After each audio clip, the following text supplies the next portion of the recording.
What's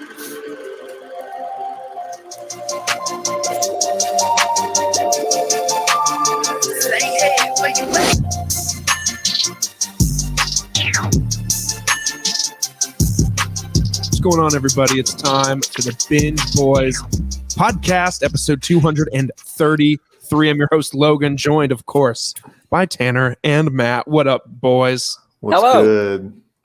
We out here living. We out here cheeseheading. Hell yeah, we got a game in T-minus 1 hour. Couldn't get here soon enough. I'm glad there wasn't time between us being done and the start of the game for you to throw the head on. Yeah, I gotta keep it on. I gotta like. There's just some sort of stigma that if I take it off, we lose. Fair. So, yeah.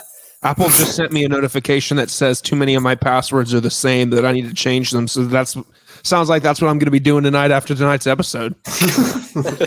What are they going to do? Lock you out? No, they just kind of like, I just like looked at my passwords because I was just telling Tanner before I started recording that you ever like go through like your saved password list on your phone or computer and just see how many passwords you have in there and how much like old stuff could be like removed and whatnot. Yep. And I just did that, and I had a lot of crap in there from years ago, and there are so many it says you have several passwords that could be compromised if like somebody guesses one of them. So with that said, that's a security hazard, and I'm gonna change that. So okay. So that's where I'm at. But nice. The Binge Boys Podcast is where you're at. And well, let's talk passwords for a sec. Logan, what's your favorite password that's like still in use? Still in use. One that I love is password 1234. I'm so sorry. I don't personally use that for any of mine. Okay. I'm not gonna just be out here be like, yeah, this is my social security number. Dude, I thought we've slightly gotten away from our self-doxing roots, so I need to try to get us back there. Well, yeah, I won't be revealing any of my passwords, but I will reveal to you, the listener, that if this is your first time, welcome. If not, welcome back. The premise is each week, my co-host and I break down the hottest in TV and film. And every Thursday, we come to you with an episode of The Run Through, which is hosted by myself and Megan and Emily, as well as Tanner. And sometimes Matt will jump in. Sometimes Jordan will jump in. Sometimes, assorted people will jump in. And what the premise is we break down a movie in full. We break it down piece by piece, talk about it element by element, and kind of give it an in-depth review. Kind of go back and review movies that came out before the Binge Boys was a thing. Like we get a chance to go and review movies that, we didn't get a chance to back when they came out or released. So it's kind of a fun way to go back and revisit some old favorites and maybe revisit some that we hadn't seen before or whatnot. But either way, every Thursday you get an episode of that. So this Thursday, we've got Disney's The Hunchback of Notre Dame. What a lovely one. Coming to you with Tanner. The following week, we've got Tropic Thunder with Tanner. The week after that, we've got Halloween, 1978's John Carpenter's Halloween. And then the week after that, we've got Gone Girl, 2014 Ben Affleck movie. So we got some good ones coming for you. And, just be on the lookout every Thursday. There it is. That's a deal. Tanner, it is 2021 and everybody is on their hotness and fitness journey, and one of the biggest aspects of that lifestyle is eating healthy and meal prepping. Most people have no idea where to start. They're overwhelmed by options and they don't know what meals suit them best for the goals they want to achieve. But luckily, Prepped and Ready has the solution. Prepped and Ready Meals delivers high quality, fresh meals with health and fitness in mind, and with a variety of healthy, low-calorie, but delicious meals. They can cater to anyone's personal needs. If you live in the greater Atlanta area and you're interested in meal prep made simple, you can go to PreppedReadyMeals.com and use code BINGE15 at checkout for 15% off your first-time order. Check them out. Give them a shot. Prepped Ready Meals, BINGE15. Tanner, what'd you do this weekend? Well, I was in Illinois visiting my sister. which was awesome watching her play. And holy crap, they're good, and it's really fun to watch. And yeah, I didn't work, which was freaking awesome. So yeah, that's about it. Groovy. I met her teammates too. And Yeah. What and does that mean? nothing. And yeah, that's what I did. What'd you do, Matt? I also was in Illinois. I was up in the Chain of Lakes area, up in Antioch. It's kind of like my little squad from school's like central meeting point. Avid listener Nick was there, so shouts. Loved chopping it up with that guy as always. But yeah, man, good stuff. Good lake weekend. Got some s'mores off. I was low key a model for my buds. They just were flicking me up by the fire. You don't know what it is. I saw your story and was like, "Yo, model alert, dude! Major model alert! Major model alert!" It was a good time. Just hella friend times. That's always a good time. You need to have friend time. Yep. What about you, Logan? What did you get into? If I'm being completely honest, I have no remembrance of what I did this weekend. Let me look at my calendar here and tell you. Oh, last night I watched a movie called Malignant that we'll review later. I also recorded a couple episodes of the run through with Emily. She's on the Gone Girl and Halloween episodes that I mentioned earlier. Oh, and Saturday night, Catherine and I went over to Catherine's cousins, Sydney and Scott. Their place had a little dinner sesh. Scott cooked us some chicken and some chicken Alfredo. It was pretty tight. Then we had a little brownie and ice cream situation. It was nice to go over there and have a little double date with her cousin. Asked him to be the other usher in our wedding. He accepted. Shouts to Scott. If he's hearing this, he might not. If he does, please text me because I'd love to know if you listen, Scott. But yeah, kind of a low key situation this weekend. Didn't really do much. Ooh, I started a show, but I guess we can talk about that in a few episodes, or I could just mention it now. Yeah, throw it out. Dude, I started Boardwalk Empire. Okay. I'm gonna start that next. It is A1. I love it. Yay! Dude. So Mob shit. after I'm done with that, I'm gonna watch The Sopranos. I'm gonna do it. Yes. Dude, I bet you didn't know this, but did you know that Steve Buscemi actually threw on the fire department gear on 9/11? Yep. Yes. That's so dope. Yeah. But I too have been on the internet between then and now. Well, yeah, I'm all in on Boardwalk Empire at the moment, and I'm excited to continue because it's pretty damn good. Hell yeah. But other than that, that's my weekend, and I guess we could transition right into some headlines. We'll start them off. Not anything super duper crazy, unless we want to note the unfortunate passing away of one of the greatest comedians, probably of recent, like maybe late '90s, like SNL period of time. Norm Macdonald. Hey Tanner, are you eating your microphone? Why? What's happening? I don't know. But now it's not happening. Yeah, so whatever happened, it's no longer happening. Norm Macdonald. Yeah. The unfortunate passing of Norm Macdonald the other day. He died after a 9-year private battle with cancer. He was 61 years old. His management firm announced his death.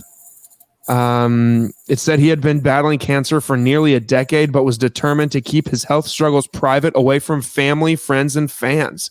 Damn. So private. Similar to Chadwick Boseman's situation, where he was secretly dying and nobody knew. He will be missed, man. Big time loss for the SNL community, for the comedy community. This guy was big. If you've seen an Adam Sandler movie, this guy was most likely in it. Yeah. So this is a real bummer, man. Rest in peace to Norm Macdonald. Yeah. Just a real master of making anything funny, even trying to not be funny was funny when he did it. So that just really shows the mark of a master. He had a different comedy style that not many comics take or do nowadays. That he really didn't care what offended you or what did or didn't offend somebody. He kind of just said things and they were always hilarious. So shout out to Norm Macdonald. Hopefully his fans and friends and family are finding some peace in that he's in a better place rather than fighting cancer. Yep. So RIP to one of the greats. That was one that, I mean, I'm not a huge Norm fan.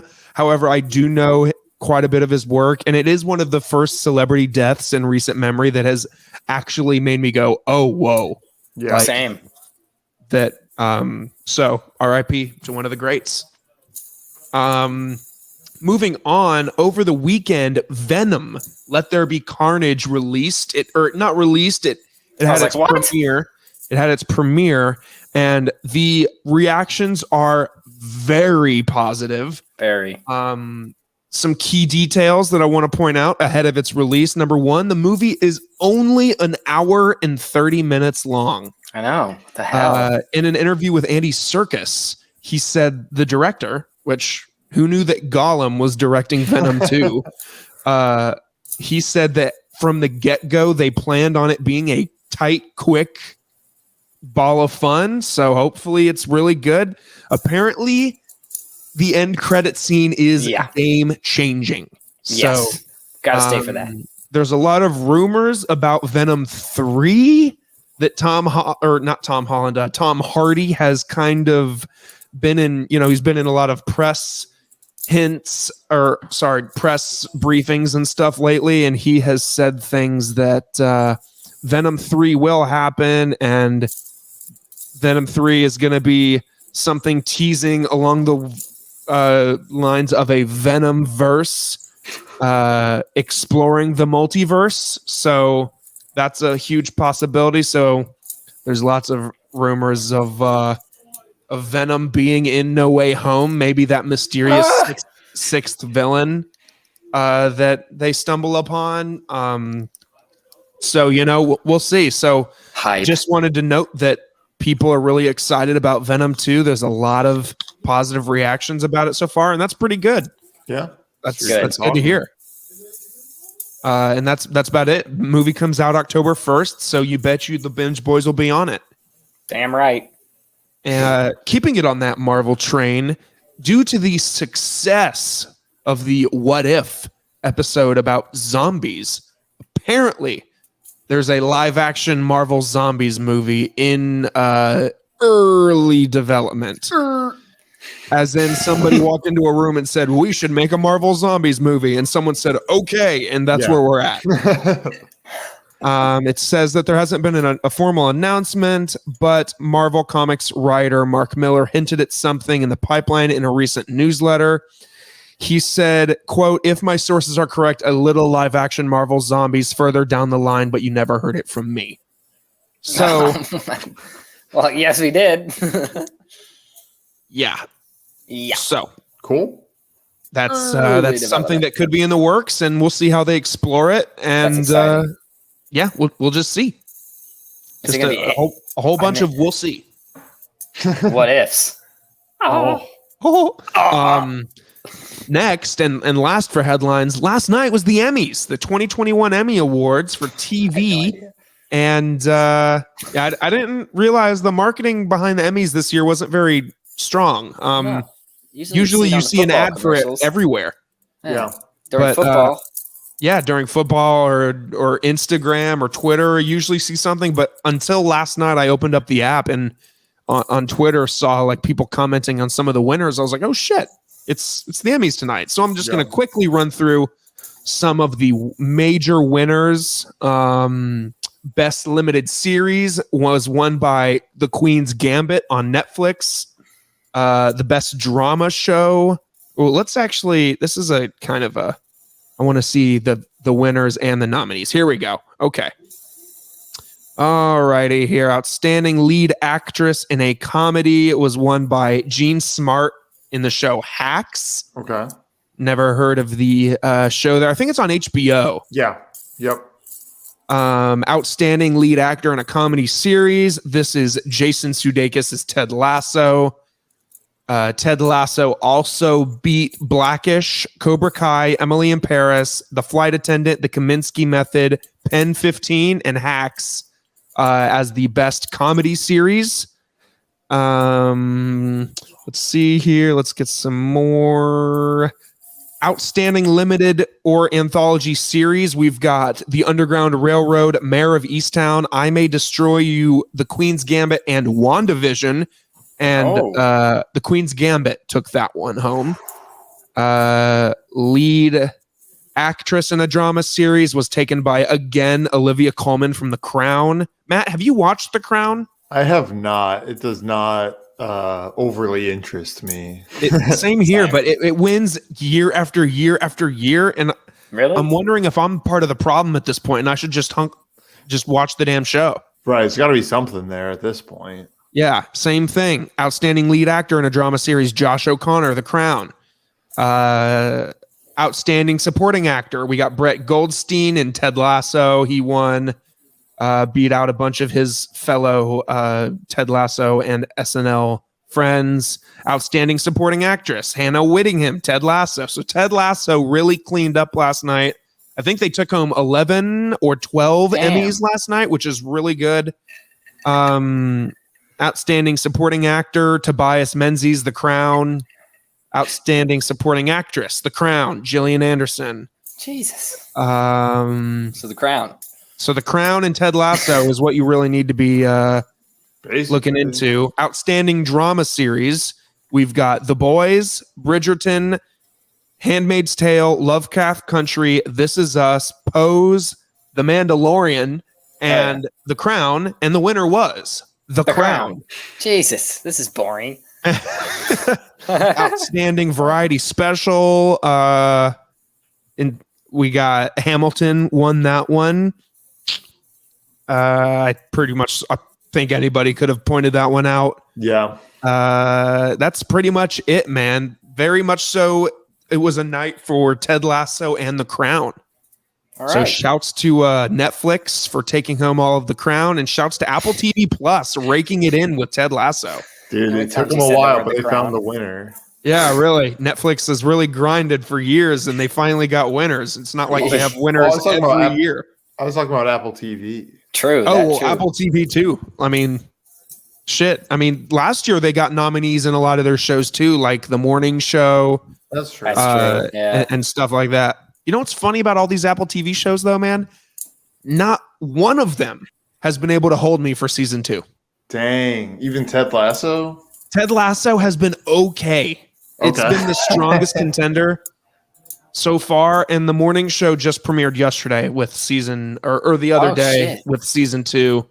But other than that, man, none of the good Apple TV Plus shows from season 1 have been able to hold me for season 2. It's kind of unfortunate. Yeah. I feel like I'm missing something by not having it. But then I've heard other people say, like what you say, it's like just doesn't quite do it. Yeah, so we'll see what they put out soon. They had a Apple event last week where they announced the new iPhones and iPads and stuff, and they also teased a bunch of original programming that's coming to the service in the next 6 months or so, and a lot of it like looks really freaking promising. But I'm just cautiously optimistic at this point. Sure. Understandable. But in terms of main topics, we've got some good ones this week, kind of some variety. But first off, of course, we're not done talking about What If yet. We're still talking about What If. And in fact, we're What going to if? talk about the What If from this week, which was what if Killmonger rescued Iron Man? Tanner, Yeah. what did you think of this week's What If episode? I think no matter what the hell they do, Tony Stark just can't be stopped. No matter Well, what. Disagree. No, because it was all him that brought it down at the end. Wait, what? I get Matt's joke. Okay. Yeah, but it was Technically, he stopped himself, true. or Ah, fate. shit. Fate happened. Yep. True. But he was there at the end too to bring out the the incriminating evidence. But I enjoyed it. I didn't think I needed this, but I enjoyed it a lot. I liked hearing his voice again for Killmonger. What the frick is Michael B. Jordan? Yeah. He nailed it again. The music was just as chilling and as good as freaking Black Panther was.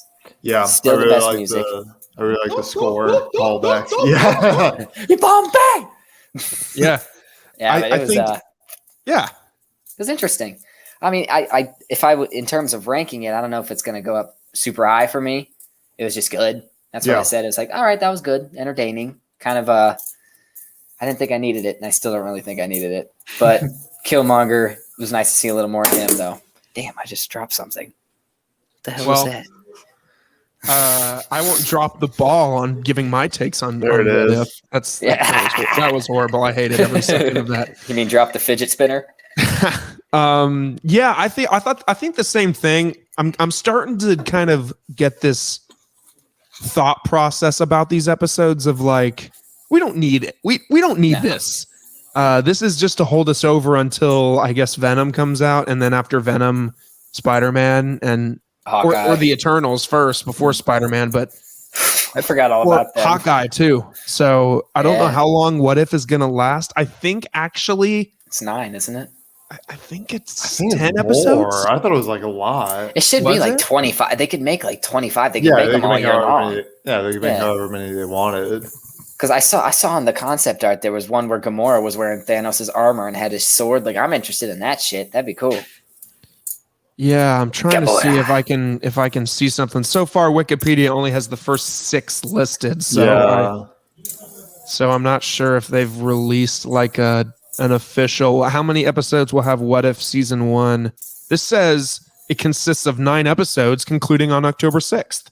Really? So if that's the case, I'm surprised. Same here. I mean, I kind of knew they'd be in between 7 and 10 or 7 and 12, something. I didn't think they'd go. I want them to go like they could go all year long. It's a lot of animation. That is true. A lot of money, a lot of voice acting. I forgot about the money part. That wasn't Robert Downey Jr. as Iron Man, was it? Definitely wasn't.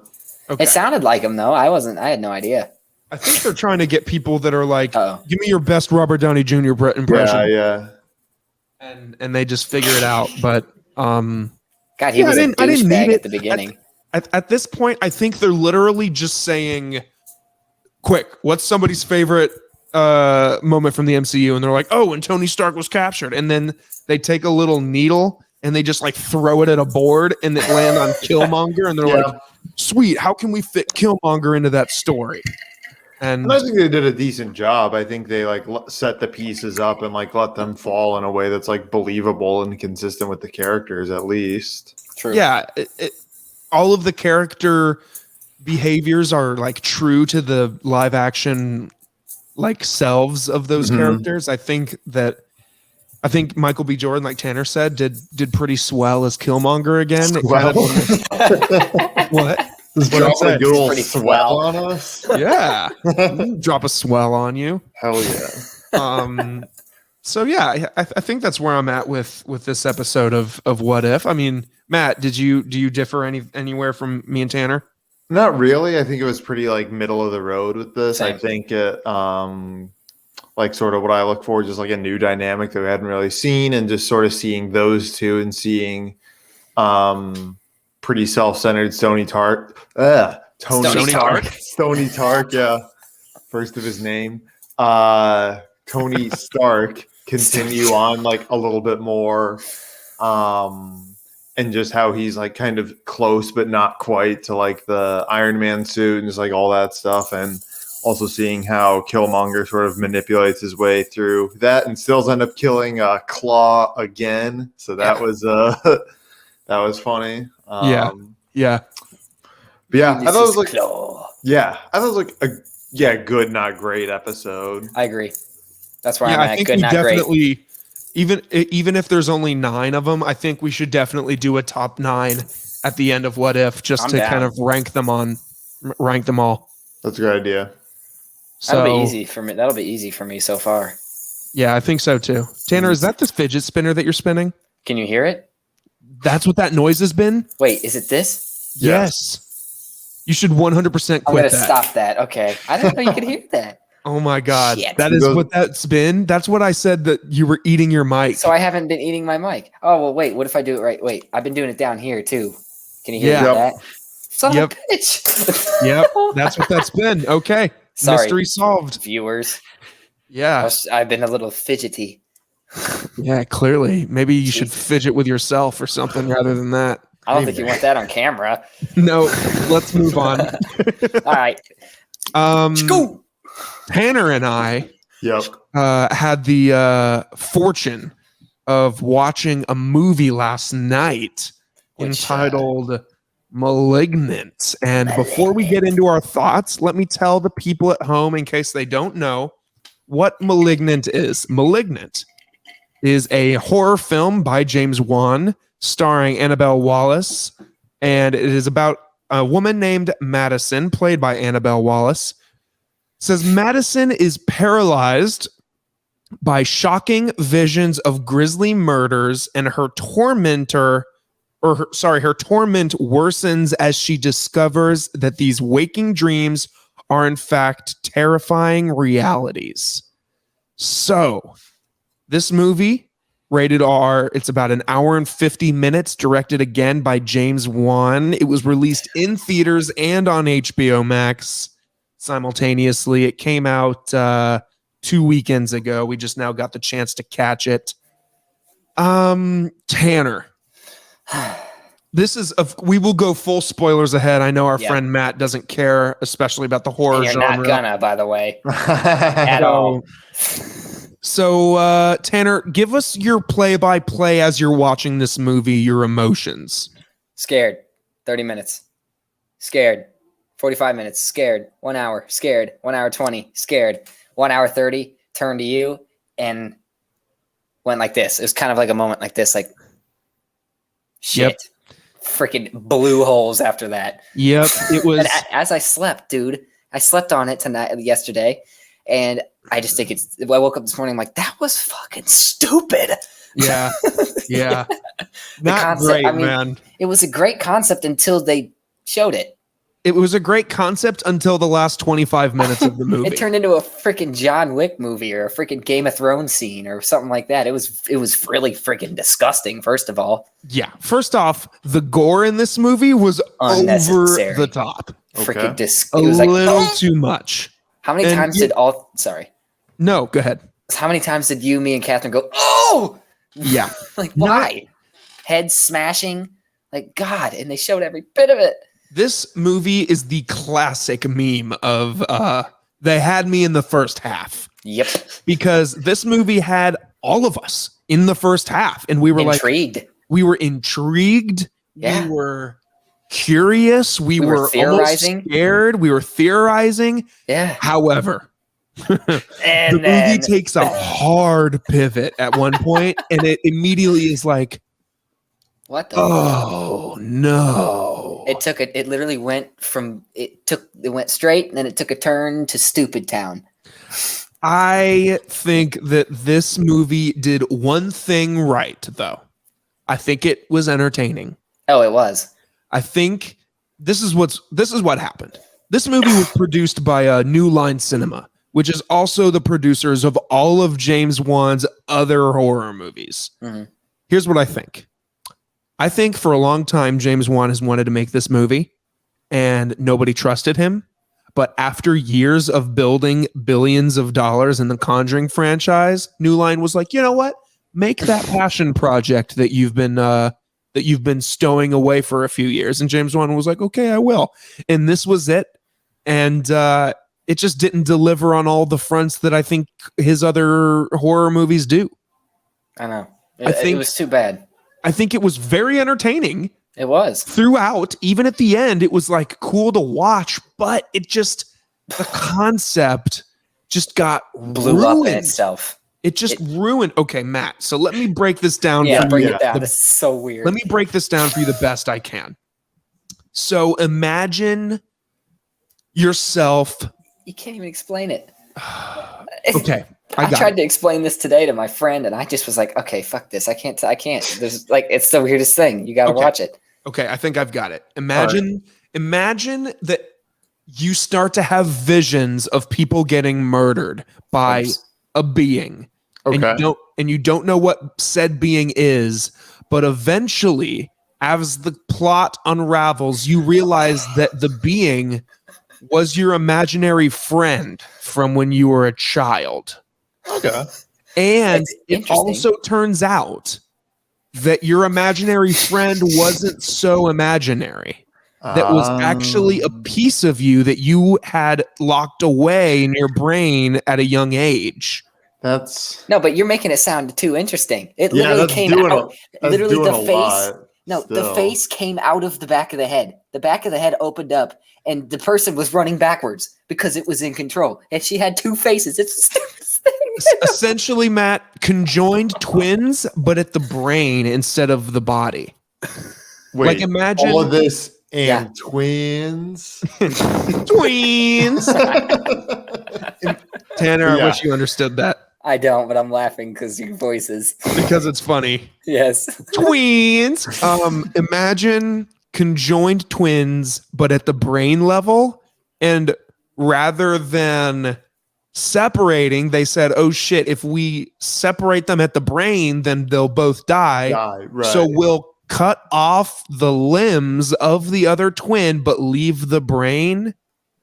And the other twin is kind of been in the back of the main character's mind for her whole life and is finally choosing to it's not great, bro. Yeah, like there's it sucks. I could see there's a lot more ways to do this wrong than right. Like there's some ways this could be like done well, I feel like, but just not from what you're saying, not how they did it. And from the get-go, like they do a really good job of like trying to sell us on this demon that's haunting her, but in reality it's her that's haunting herself. It's Like and then in the end, when they fully embrace this villain of herself being the villain, she literally walks into a police station and just starts stabbing people and cutting their arms off and legs. It was a bloodbath. It was not good. That's a mess. And then of course they do the cheesy whole bit of like, of course one of the main character's best friends busts in the room and is like, you're not this, you're better than this, and it wins over the demon in the end, and yippee. It gets a 2 out of 5 from both of us because it had us in the first half. Huh? Kind of want to go to a 1.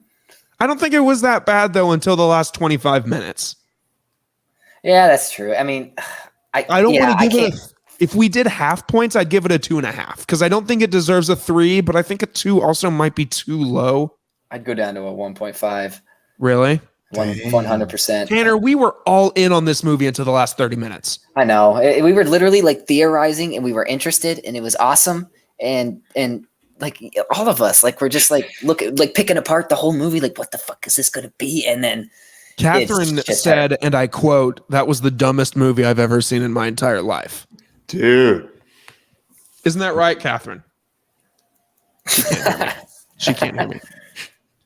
But either way, Malignant, you probably could skip it, but because it's on HBO Max, hey, it's spooky season. It is spooky. Yeah. If you guys want if you're having some friends over and you want a fun, stupid movie to throw in the background, this is it.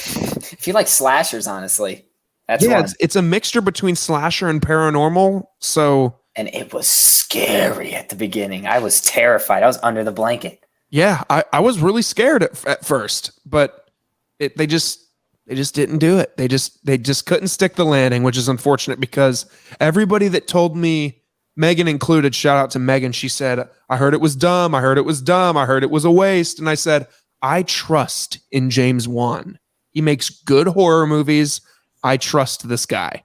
And he let me down, but that's okay. He let us all down. You let us all down. So Malignant, if you haven't seen it, don't. Unless you want, like one of my favorite YouTubers, Jeremy Johns. If this would be a fun movie to watch if you're drunk.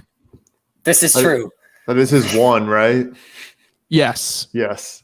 Yeah. This would be a fun one to watch if you're drunk. So God damn it, Tanner, Jeremy, what the hell are you doing? This kid's trying to get into the gate. Like he's calling my phone to get into my gate because there's people coming over for this game. And I keep on. Oh my God. Okay, I'm done. I'm focused now. He's in. We're good. Malignant. We hated it. Yes, we did. We didn't hate it. It's not fair to say I hated it. They just lost us. Rate it on your terms of enjoyment level. I rated it a 4 out of 5 on enjoyment.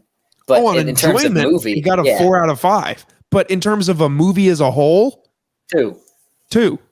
Yeah, it was like watching. It was like writing the beginning of a paper. The first 2 pages are incredible, and then you run out of words to say to reach the word limit, and that's what happened. That is honestly that's the most beautiful analogy you've ever used. I know that sounds so smart. What the hell? That sounds like really, really good. Like you pour your heart and soul into the first 2 quarters of the essay, and then you're like, I still need 1,000 words. Shit. That almost feels like maybe how they wrote the script. They had a really good concept, and they were like, well, shit, how do we end it? And they did a horrible thing. But Malignant, check it out on HBO Max or in theaters, but don't spend $13 and snacks to go see this movie. Just watch it at home with some buddies and a case of beer. Yeah, 2 or 3 cases of beer and a bottle of liquor. Preferably so you forget the movie. No, just drink whiskey on rocks and then you'll be okay. Yeah, that'll be it. And lastly, to close Binge Boys 233, we're going to talk about our top 5 favorite ghosts. This is going to be good. In celebration of Malignant. That was not a freaking. What would you call? I don't even want an honorable mention. Yeah. No. Yeah, I don't know if she's getting the honorable mention. He. Gabriel was the demon. His name was Gabriel. Yeah, it's not great, but top 5 ghosts in movies and TV. So we got our top 5 ghosts. And maybe next week we'll do like monsters from monster movies or something. Yeah, keep it on the spooky season train here, or maybe Halloween shorts. Who knows? We'll see. Oh yeah. So Charlie Brown better be the number 1 for a Halloween short. I got a rock, bro. I've highly considered making my Halloween costume this year, just like Charlie Brown's ghost costume. Man, having a bunch of like trouble with the scissors. Yeah, I had a little trouble with the scissors, and just carry around a paper bag full of rocks the whole night at like a party. That'd be so fun. That would be awesome. And just have like Catherine be like Lucy with that ugly witch the mask that she wore. Yeah, that'd be I got a pack of gum. I got a rock.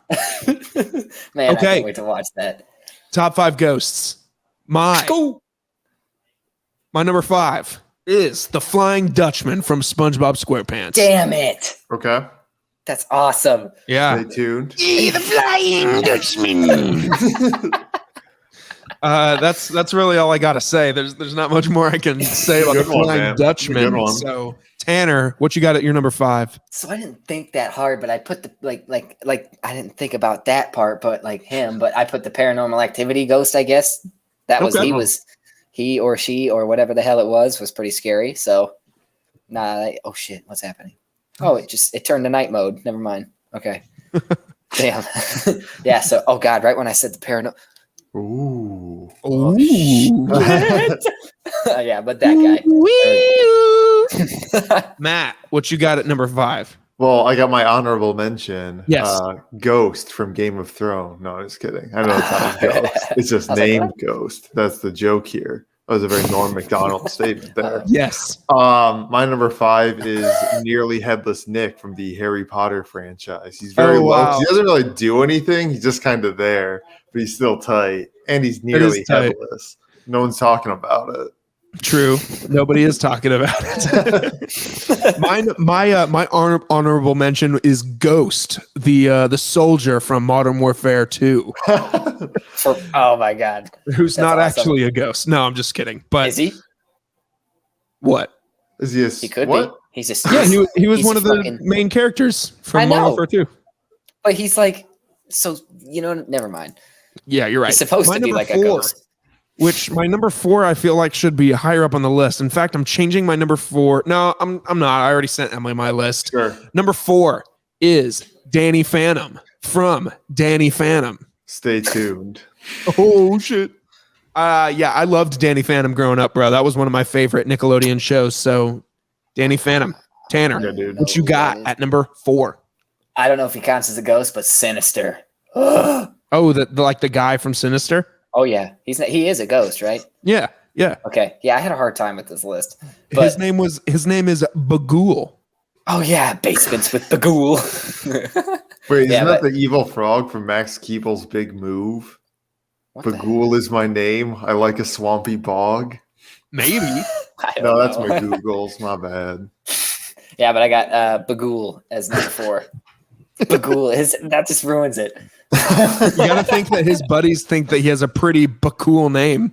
Bagul. I hate myself. Swish. To get off that, my number 4 is also Danny Phantom. I think, but I think the real sleeper is in like whatever season changeover that was when his GF / friend Sam gave him the logo. Without that, like the logo for Danny Phantom, that's where he got cool. It's true. Guys, I don't know who that is. Danny Phantom? Nope. That's a generational problem. Get I have educated. no freaking clue what you're talking about. You know the thing, Tanner, Matt, you know the thing about Danny Phantom is that when he was just 13, his parents built a very strange machine. Dude, the one that was designed to view a world unseen. What the fuck is happening? He's a Danny Phantom. Yeah, I don't have a clue. Man, Tanner, we're gonna have tomorrow when you come over. Let's watch an episode. Yes, please. All right, I'm down. Number Make sure- 3 for me is Slimer from Ghostbusters. Okay. Ah, damn it. That's a good one, too. I thought about throwing in Stay Puft Marshmallow Guy, but Slimer's more iconic and intriguing is Slimer. So yeah, Slimer from the Ghostbusters movies is mine. Tanner, what's your number 3? Put Annabelle. Good one. Ooh. Yeah, there's not much to say about her. She's freaking horrifying. So, yep, moving on. My number 3 is the Flying Dutchman. On the list as well. I think what's the scariest thing about this ghost is that on his Ghostcraft, he possesses a perfume department. Oh, yeah. He has a photorealistic Macy's. Yeah. Oh, good times. I like thinking back on that scene. And it's like, I can understand why my parents were so annoyed at this show like being on all the time. So stupid. It is so stupid. My dad used to love it. He used to watch it with us. Logan, believe that or My not. mom thought it was absurd at first, but then she would like watch it with us and she'd be like, this is kind of funny. It is funny. Still is to this day. Doubloons. Don't drop them. Dude, that's not okay. Oh, SpongeBob is talking about not dropping the soap. Oh, yeah. What? My number 2, my runner up is the unnamed ghost / demon / haunter from Paranormal Activity. Okay. Nice. Yeah, those are good ones. We'll be doing a Very. run through of those pretty soon here in a couple weeks, so stay tuned for that. I haven't seen those in so long. Does it surprise you that I have seen the first one of those? Yes. Because it's horrifying. Yes, but also no, because when that first one came out, it Yeah. was like a worldwide phenomenon. This is Yeah, true. like it was one of those ones that cost like $10,000 to make and made like 50 million. That's Yeah, amazing. That's got incredible. to think that return on investment was pretty. Which is why they made it into a franchise and buried it. As always. Well, my number 2 is Malik. Because she, the nun. Malik. Oh, from the Conjuring movies. Yeah, she scares the shit out of me still. I had a dream about her recently. And it was a terrifying dream. That theme music for her. Stop. Ew, I just got goosebumps. That shit's scary, bro. That nun movie's no Terrifying. joke. Oh, that's a horrible. I watched that once with your sister and your brother, Logan, and I shit my pants. Yeah, quite literally. Literally, Okay. yeah. Had to get new underwear. Had to Wow. go. I had a wet fart central right there. All right. Oh, Okay. that's fun. So I had to look up. So I'll read it how I wrote it down. I have the Dead Army from Lord of the Rings. But then I checked their official name, the Dead Men of Dunharrow, the ones that like come back and like basically this clap cheeks in the last one in Return of the King. I don't know. I thought it was like a really cool like sequence, like Aragorn really like coming into his own. Love the clapping cheeks reference. I don't know why. It's awesome. Are we all gonna have the same number one? I don't think so. I think we're gonna have three different for making predictions here. What are the My odds? number one favorite ghost is Charlie Brown. No, my number one ghost is Annabelle Higgins, the ghost of the woman who haunts the Annabelle doll. Yep. That kind of spins off and makes The Conjuring a successful franchise, but also was the real spirit that tormented millions of people. Or hundreds of people probably. But yeah, man, I really enjoy those Conjuring movies and the spirit that started them all and the true story behind it, the Annabelle Higgins. So shouts to Annabelle. She's probably dead somewhere. In fact, she is dead somewhere. In the Warren's house. Fun fact, reason Annabelle Higgins is so terrifying is because Annabelle Higgins, what did she do again? Oh yeah, she stole her neighbor's baby, climbed up to the top of a tree, professed her devotion to Satan, and killed the baby, and then killed herself. So, Jesus Christ. Shouts to Annabelle for taking one for the team there. I don't know if that's a good shout out. No, it's not. In fact, if you don't hear from me tomorrow, it's because Annabelle came for me. Oh God, that's terrifying! Don't even say that. Yeah, you're right. I gotta come to your place tomorrow. I'm gonna find you. I'm gonna get a priest to come do a cleanse. Tanner, what's your number one? I don't know who her name. I forgot her name, but La Llorona, the Curse of La Llorona, mother. She's terrifying. Really? That's your number one? That was a scary ass movie. Yeah, it was. I'm surprised. I didn't know you saw it. Of course, your brothers and sisters are like, hey, let's watch a scary movie every single time we hang out. You know. So that's how I watch all my scary movies, mostly from them. Wow. Okay. Yeah. I don't do it by that. myself. Hell no. Yeah. Hell no. No. Wow. Oh. Wow. I was gonna put Casper, but I changed it. Oh yeah, that's how I was as well. Casper, he was on the top of a lot of people's lists. So I was like, that's a little surprising, but he is pretty friendly, so can't be beat. You know, Casper, friendly ghost. My number one is No Face from Spirited Away. He's kind of like a hero, but then he becomes a villain, but then he's just a weirdo at the end. So he has no face. He has no face. He's wearing a mask. Yeah. Wow. Shouts to him. Shouts. Does he have a tight mask? It's pretty no nonsense. Pretty much just eyes and a little mouth. That's what that thing do. That's what that thing do. Well, that was our top 5 ghosts in entertainment. And that was episode 233 of the Binge Boys. I feel like that's the shortest episode we've had in a long time. Well, it is a little short episode, but ain't nothing wrong with that. Nothing at all. It's a quick one. It's a good little well, I mean, sorry guys, you're not gonna have something to listen to on the way home from work now. This is the tactical listen. It is a tactical listen. Listen to this while you're running some errands, while you're folding some laundry, while you're doing the things that you do. I should have said that at the beginning. Oh well. What? What are you laughing about? Oh, the suggested use cases at the beginning. Yeah, those make more sense. You're right. Yeah, but we had no idea. Whatever. So, like I always say, tell a friend that wants to listen, leave that rating and review, and we'll see you guys next time. Bye-bye. Bye. Ooh.